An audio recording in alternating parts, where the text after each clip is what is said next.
ಇಂದು ನ್ಯಾಯಾಧೀಶರ ಮುಂದೆ ರೇವಣ್ಣರನ್ನ ಹಾಜರುಪಡಿಸೋದಕ್ಕೆ ಸಿದ್ಧತೆ ಮಾಡಿಕೊಳ್ತಾ ಇದ್ದಾರೆ ಎಸ್ಐಟಿ ಅಧಿಕಾರಿಗಳು.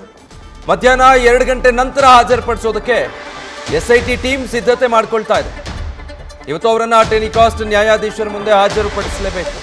ನಿನ್ನೆ ಅವರನ್ನ ಅರೆಸ್ಟ್ ಮಾಡಿರೋದ್ರಿಂದ ಇವತ್ತು ನ್ಯಾಯಾಧೀಶರ ಮುಂದೆ ಹಾಜರುಪಡಿಸಬೇಕಾಗುತ್ತೆ. ನಂತರ ನಾಳೆ ಅವರನ್ನ ಕಸ್ಟಡಿಗೆ ಕೇಳ್ತಾರೆ.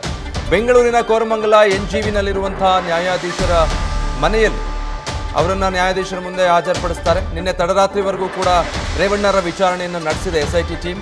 ಇವತ್ತು ಮತ್ತೆ ರೇವಣ್ಣ ವಿಚಾರಣೆ ಅಂದ್ರೆ ಇವಾಗಲೇ ನಡೆಸ್ತಾ ಇದ್ದಾರೆ. ಸಾಕಷ್ಟು ಪ್ರಶ್ನೆಗಳನ್ನು ಕೂಡ ಕೇಳಿದ್ದಾರೆ. ಹಾಗಾಗಿ ಮಧ್ಯಾಹ್ನ ನ್ಯಾಯಾಧೀಶರ ಎದುರು ಹಾಜರುಪಡಿಸೋದಕ್ಕೆ ಸಿದ್ಧತೆ ಮಾಡಿಕೊಂಡಿದ್ದಾರೆ.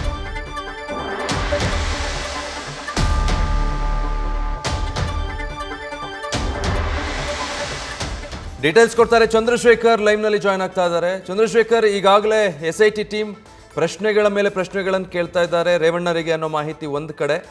ಎಷ್ಟೊತ್ತಿಗೆ ನ್ಯಾಯಾಧೀಶರ ಮುಂದೆ ಹಾಜರುಪಡಿಸಬಹುದು?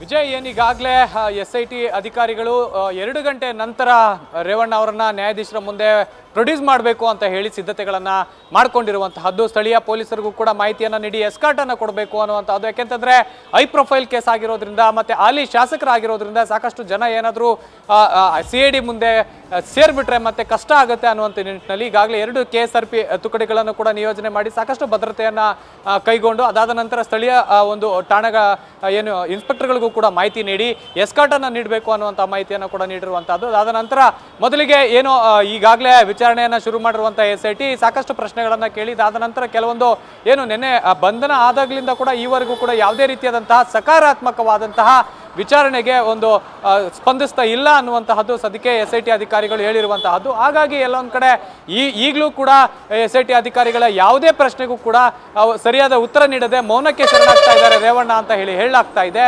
ಹೀಗಾಗಿ ಮೊದಲಿಗೆ ಅವರನ್ನ ಕರ್ಕೊಂಡೋಗಿ ನ್ಯಾಯಾಧೀಶರ ಮುಂದೆ ಒಂದು ಹಾಜರುಪಡಿಸಿ ಅದಾದ ನಂತರ ಅವರನ್ನ ಏನು ಕಸ್ಟಡಿಗೆ ಕೊಡ್ತಾರಾ ಅಥವಾ ನ್ಯಾಯಾಂಗ ಬಂಧನಕ್ಕೆ ಕೊಡ್ತಾರಾ ಅದನ್ನ ನೋಡಿಕೊಂಡು ಅದಾದ ನಂತರ ಮುಂದಿನ ನಡೆಯನ್ನ SIT ಅಧಿಕಾರಿಗಳು ಅನುಸರಿಸಲಿದ್ದಾರೆ. Vijay, okay, thank you Chandrashekhar.